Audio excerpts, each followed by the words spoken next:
আসসালামাইকুম প্রিয় বন্ধুরা, কেমন আছেন? আজকে আমরা তিন বন্ধু মিলে একসাথে মার্কেটে যাইতেছি। বন্ধু না আমরা ছোট ভাই বড় মাশাআল্লাহ। ভাই। তারা যদিও ছোট ভাই দাবি করে, কিন্তু বন্ধুর মতো। দেখেন আমরা হ্যাঁ, একসাথে তা যাচ্ছি। অবশ্য ঠিক। আমরা একসাথে বড় মার্কেটে ভাই। যাচ্ছি, দোয়া করবেন ইনশাআল্লাহ।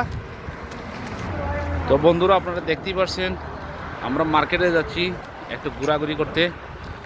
তো প্লিজ যারা আমার এই ভিডিওটা আপনি দেখতেছেন, অবশ্যই আমার এই পেজটিকে একটু ফলো দিবেন। এই আমাদেরকে দেখতেই পাচ্ছেন, আমরা যাচ্ছি মার্কেটে।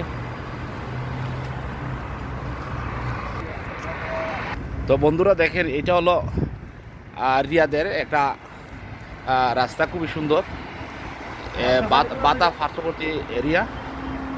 বন্ধুরা দেখেন, এটা হচ্ছে BMW একটি গাড়ি। গাড়িটা জানি না কত দিন যাবত, কত মাস, কত বছর যাবত এখানে পড়ে আছে। গাড়ির মালিক এখানে গাড়িটা রেখে দিয়ে গেছে। তো যদি আমাদের দেশে হতো এরকম একটা গাড়ি, তো প্রতিদিন সকাল বিকাল মুছতে মুছতে গাড়ির চামড়া উঠিয়ে ফেলতো। তো আপনারা দেখেন এই দেশে এই গাড়ির মূল্য এভাবে পড়ে আছে। আমাদের পার্কিং করে তুই গেছি